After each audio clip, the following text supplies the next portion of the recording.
Now, for the Q&A, panelist Ricardo Gabriel will be fielding questions from the audience for Pam Sporn and Tami Gold, the co-directors of the film. Ricardo? Okay, thank you, and good evening, everyone.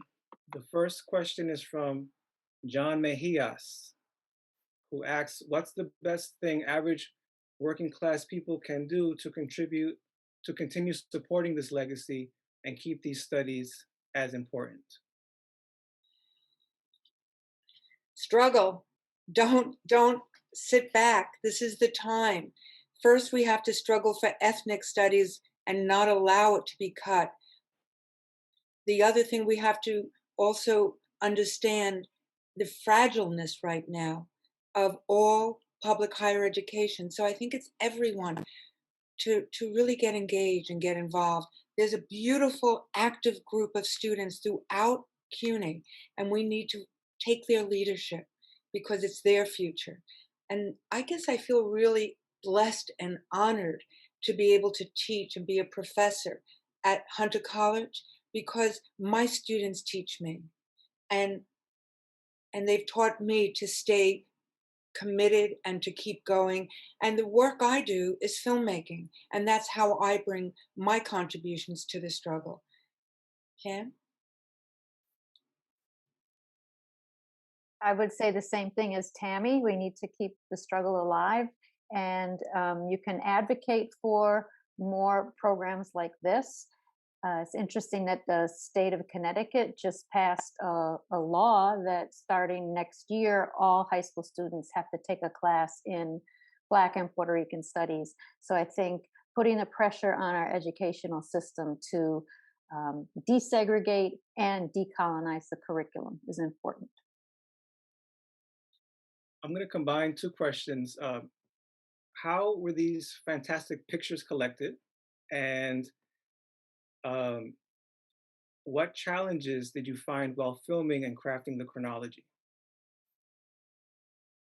One thing I wanted to say, and I forgot, and I'm really apologetic, so accept my apology, Eddie Blanco and Antonio Nieves. One of the most amazing things is the footage and the still photography that the student activists did themselves. And this really talks a lot about the power of image and the power of self-documentation, documenting our own struggles. And so, yes, that's where the bulk of it came. And then we got other archival footage from the archives at Centro and also from Third World Newsreel, which is a fabulous, long-time, 50-year-old organization that's committed to educate and distribute the work of people of color. So yeah, that's where a lot of the rich material came from.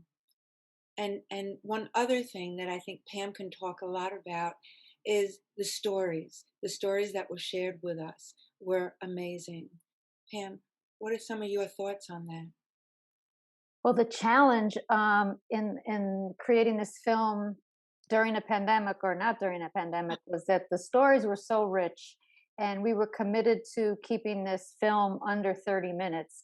But the stories of the struggle, the personal backgrounds, the commitment, all of the different really granular ways that the student activists organized themselves back then, the unity between the Black students and the Puerto Rican students and radical white students was so so remarkable and important.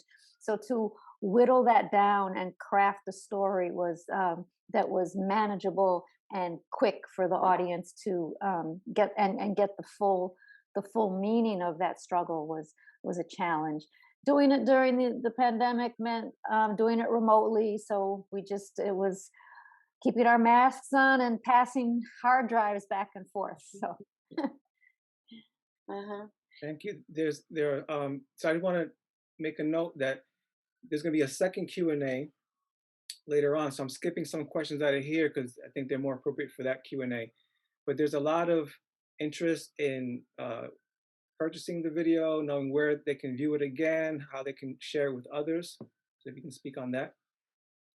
the film is distributed by Third World Newsreel, so folks can go to twn.org and it is available there for educational institutions and community organizations. I believe the next screening at CUNY will be on April 23rd at a CUNY-wide Latinx symposium. It's also going to be at the LASA Film Festival, if you're going to the Latin American Studies Association.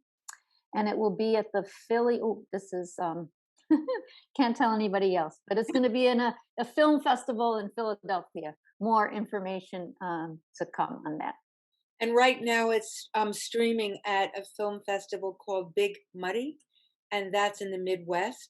And there's many other festivals coming down the pike. The Workers World Unite, the Workers Unite Film Festival. And then there's also the Global Peace Film Festival in Orlando. So it's really making the rounds. And yeah, it was a surprise. We didn't see it as a film like this. We really thought it was going to be a very small celebration of Après for a big meeting, a big gathering they were happening for the 50th anniversary.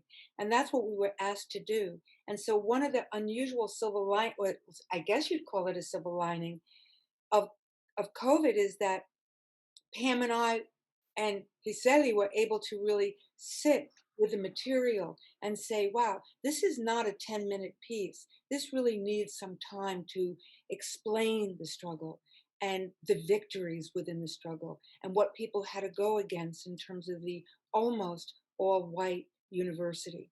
So yeah, I mean, it was a real process. And I feel really proud of the piece, and I feel really proud to have worked with such a fabulous group of women. I mean, we call ourselves the team, and it's a team of women. And we're a mixed team of Puerto Ricans and three Jews, Esther, Pam, and me. And the whole notion of kind of bringing our struggles together really means a lot, especially at this moment where we feel so much division. This is a celebration. This film is a celebration. I got an email from somebody today who thanked me for this film during such a hard moment, a moment to see people struggling together and really achieve victory. And so I really congratulate the activists that continue to teach us. We have a couple of questions about the process of interviewing people for the film. Were there any Brooklyn College or municipal administrators involved at the time who were interviewed for the film? And could you talk about the process of finding the individuals who were involved? Yeah. This was really a film through the eyes of the student activists and their struggle. So we really didn't go searching for people who were administrators at that time. It was really the stories of the students who struggled at that time. And I think the fact that we were able to reach all of these former activists speaks to the strength of the community that Après has built. And it was through Après, through the really, Gisely is an amazingly organized producer, and she arranged all of the interviews for us and made it really possible to get the key storytellers. Mm-hmm. I just want to add one point about that. Some people think that we need this notion of objective journalism and that we should have given voice, perhaps in this film or other films, to people that might be on the other side. And we have so little time and space to have this point of view, the point of view of activists, the point of view of youth, the point of view of Puerto Ricans, that no, in this film, it's the story of activists, the story of leaders.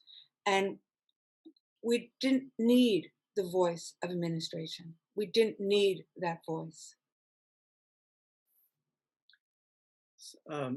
Is there any possibility of transmitting this excellent documentary in WIPR, the Corporation of Public Broadcasting in Puerto Rico, or the UPR system?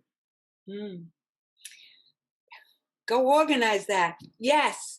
The film has Spanish subtitles, and we will be presenting it to festivals in Puerto Rico, and we're doing outreach to PBS stations. So hopefully that would be wonderful. If you have any contacts, please pass them along. Mm-hmm.